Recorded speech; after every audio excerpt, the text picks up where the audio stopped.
Good morning, everybody. June 11th, 2010.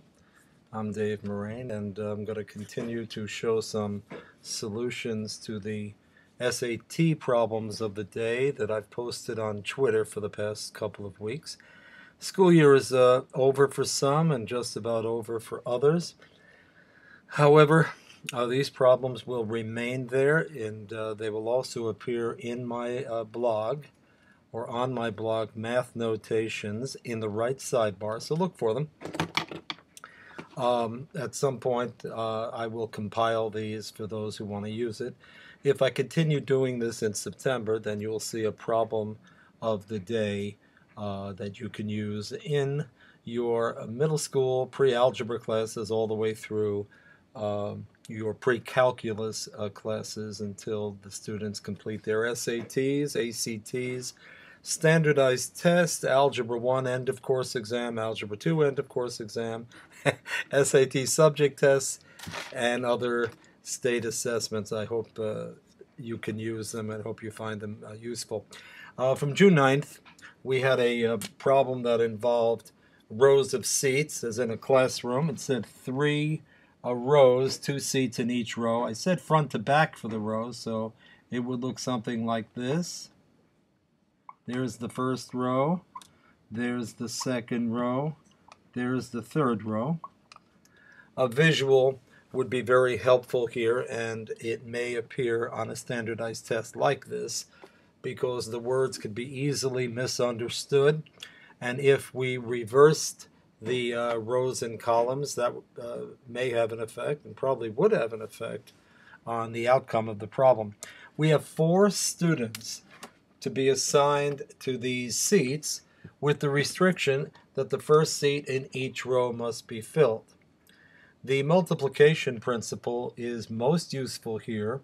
Students must feel comfortable with this by the time they take standardized tests in middle school and high school. And this is set up that way because the order counts, and we're doing arrangements. We can also think of it in terms of permutations, but keep it simple. We have 4 students, and we're going to assign 1 student to each of these. So we have 4 choices for this seat.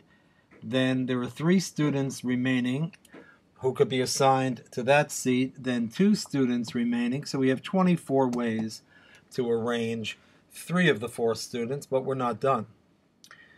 We have 1 more student to be assigned, and that student can be assigned to any one of 3 seats. Notice now we are assigning the student to the seat so that we don't have to sit here and wonder, well, should I start with that seat or not start with that seat? Should I use it or not use it? We have to assign the student. So that student has 3 possibilities.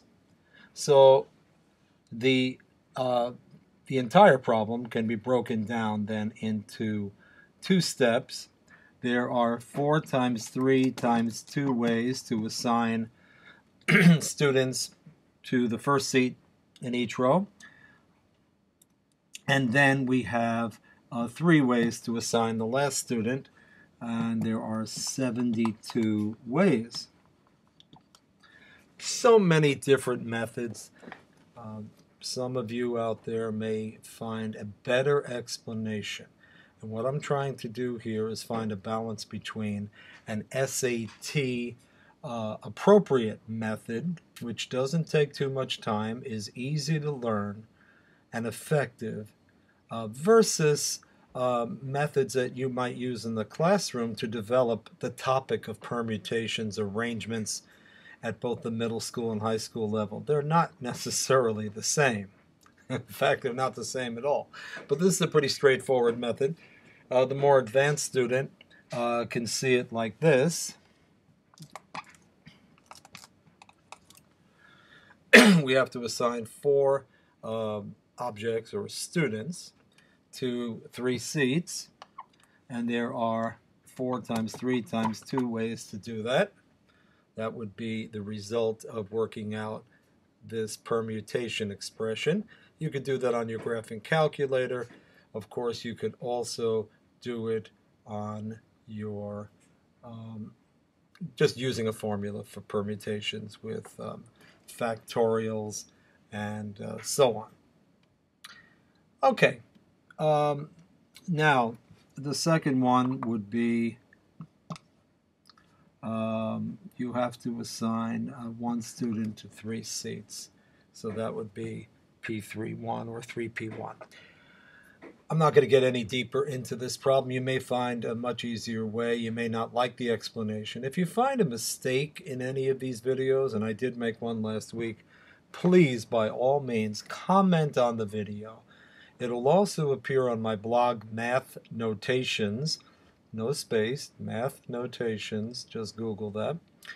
On Twitter, just follow me at dmoraine. You'll see the problem of the day. I will be stopping these problems of the day for the summer. We'll have a couple more of these, and then we'll say goodbye for the summer. All right, I'm going to go on to the problem from yesterday. Well, the answer is 72, by the way, in case you missed it. And the problem from yesterday involved a cube, and you're increasing each edge of the cube. Pretty bad picture there, but by 100%. And the question is, by what percent is the volume increased? This is a favorite type of problem on standardized tests. It has a fairly low p-value, meaning that students don't perform well. Depending on their background and preparation for this kind of question, I would say most students, maybe more than 75% would get it wrong, but you know, that depends on the group. You might have an exceptional group where everybody gets it right, and a regular average group where 60% get it wrong, 70% get it wrong. It wouldn't shock me if 75% got it wrong. Anyway, this was actually a multiple choice question on Twitter. I've got a couple of minutes, so I'm going to move quickly. There is so much involved here that you want to discuss with students in the classroom, but for SAT instruction, keep it simple. You know what the acronym is for keep it simple. So we'll start with the simplest case of a cube whose edges are all 1. You could just as easily pick 10. At any rate, the volume of the original cube is length times width times height, or 1 to the 3rd power, 1 unit cubed, 1 cubic unit. If we increase by 100%, what does that mean? We're taking the edge and adding 100% of itself. So we're adding the original edge to all of itself. So the new edge is 2. So the new volume will be 2 to the 3rd power, which is 8. Now, I think many students may get to this point successfully. The 100% is always an issue. When you increase something by 100%, you're taking the original whole, which is 100%, and you're adding on 100%. That's why the result is 200% of 1. That's a huge idea. We got a minute and a half left on this YouTube video, so I have to go on without going into too much detail. The big issue now is what's the percent increase? Many students, when they see percent, will jump and say the answer is 800%, but in fact, it's 700%. Let's see why. Well, if the original volume of 1 is represented by 100%, and the new volume of 8 would be 800%, then you could see the percent increase is 700%. The formal way of doing this is to use the definition of percent increase, which is final minus original over original times 100%, and that'll give you what you want, which is 700%.